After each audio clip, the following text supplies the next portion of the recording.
Hey everybody, Nick here, and today I got something a little bit different. Today I'm gonna take apart these two knives, both of them by and I'm gonna talk a little bit about why they're not gonna get a full review on the channel here as I do that, and it may devolve into a bit of a rant. So go ahead, pull up a cup of coffee. It's a big cup of coffee, and we'll see how this goes.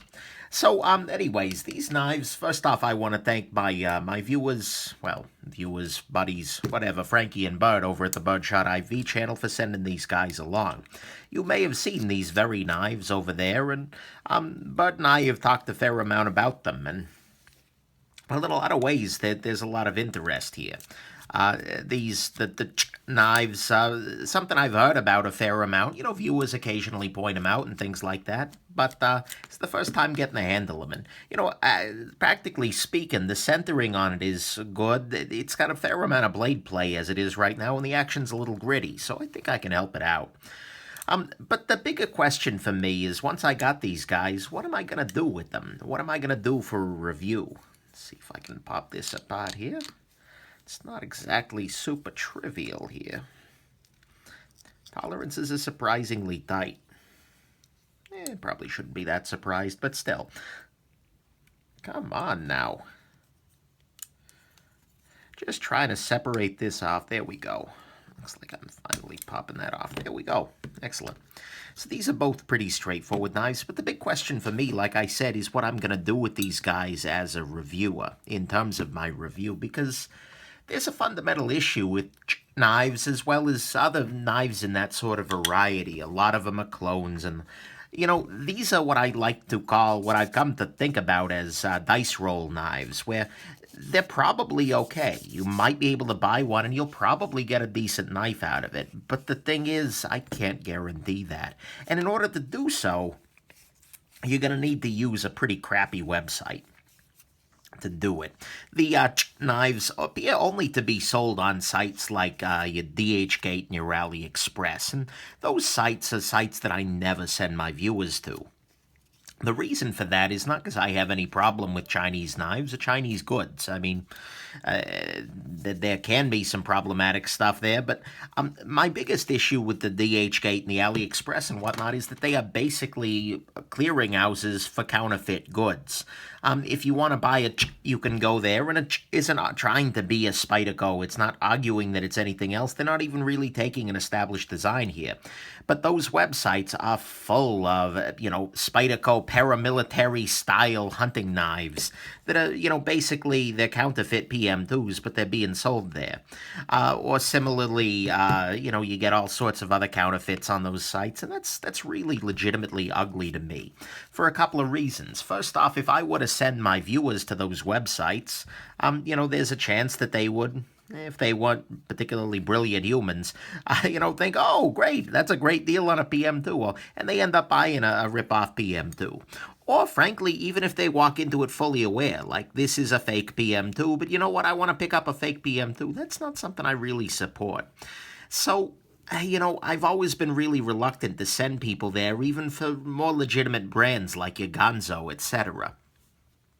Just because they are very, very clearly in bed with the cloners, in bed with the counterfeiters, and that's itself a fair bit of ugly right there.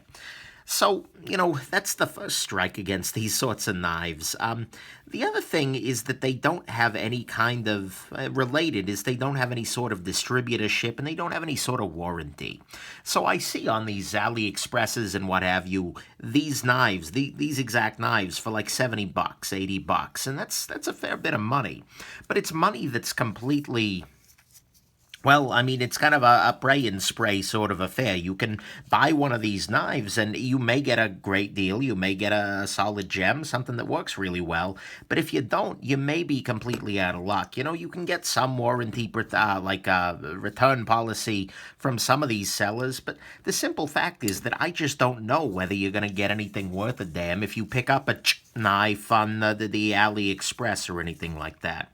In a different way than, for instance, if you buy from an actual retailer like Blade HQ or Warriors and Wonders in Canada, any of those sorts of affairs, you're going to have somebody who's got your back. Versus on those sites, probably not. So, that's kind of my biggest reason here. The other issue for me on these sorts of knives is that you never quite know what you're getting at any given moment. I can say something along the lines of, this particular knife is great. It's got a great action. The steel is good. And I don't, the action's good on absolutely 100%. But, I can say things about the one that is in my hand. But the thing is, these sorts of manufacturers very often don't have, you will get situations where they've been using one kind of bearing for, most of their 3001s, for instance, but then, they run out of that bearing, and so without announcing anything, they just switch to another kind, and maybe it's not as good. Maybe it's very different, as opposed to a company like ZT or Kershaw or something like that, which, is probably not going to play that game. Even Spyderco and their inexpensive Chinese lines, your Tenaciouses or even your Buds, you're not going to get as much of that. Same thing with the steels here. These are mystery steels by and large.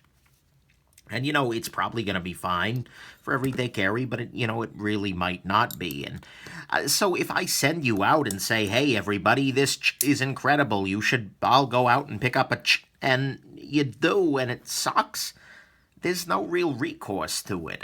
There's no, that's just tough all around. Because I didn't know that the one you were going to pick up wasn't a great idea. And so, I kind of feel like these knives themselves, they're fine. And in fact, it's, if you're really interested in doing a little bit of gambling, hoping you get some great value, this is not a bad approach. These sorts of little Chinese specials can be actually, they can bat above their pay grade.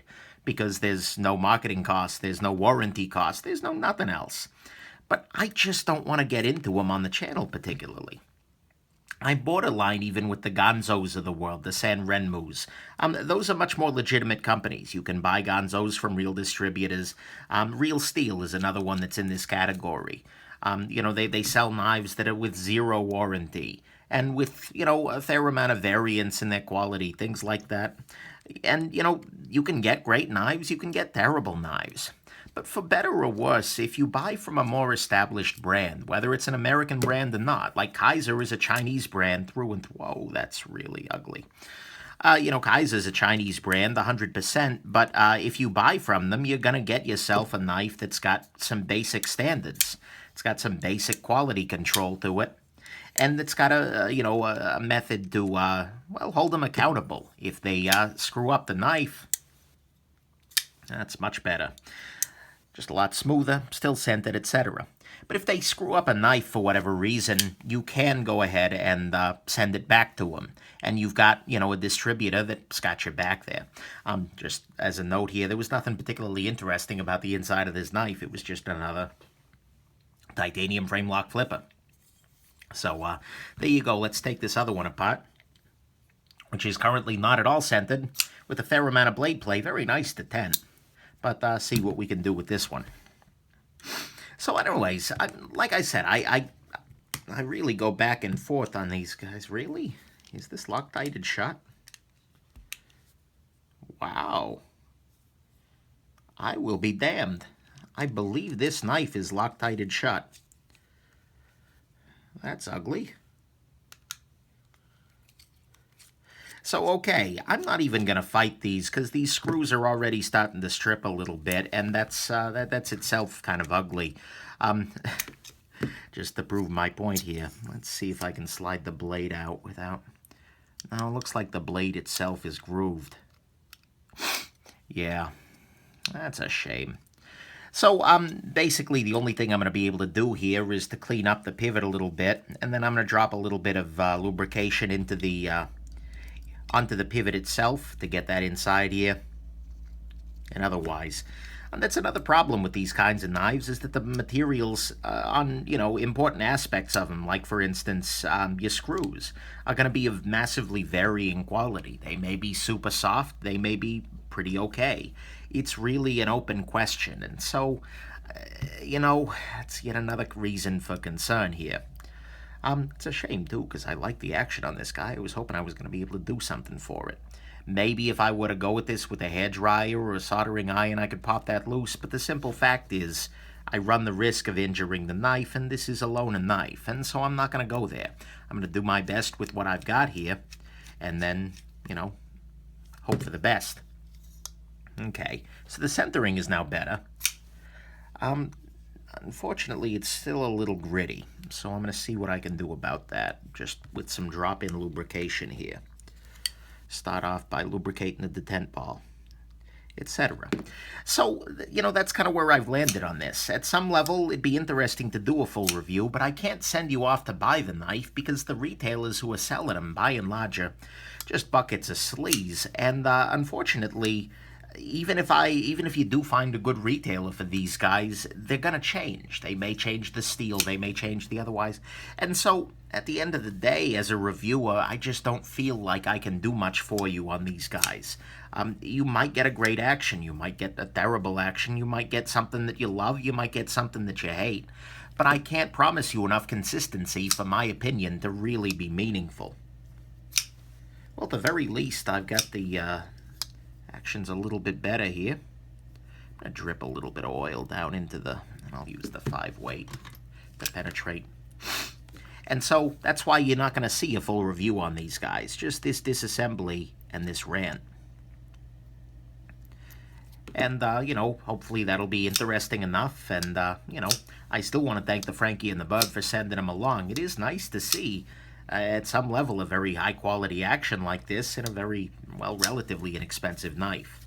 But fundamentally, it's kind of running against the goals of the channel, which is to get more quality into better hands. You might get quality, you might not, and that's not a dice roll I'm willing to make.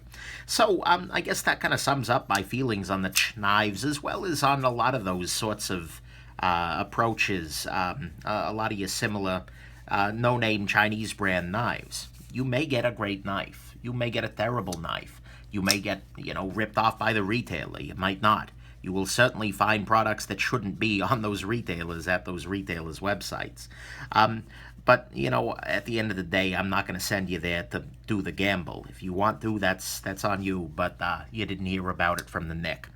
So, there you go. Hope this was interesting for you, Frankie Bud. Sorry I couldn't do any better with this little guy, but I'm just not going to fight it and damage it for you. And, hope everybody else has yourselves an absolutely wonderful rest of your day. And, if you buy it, well, good luck. Have a good one. Bye now.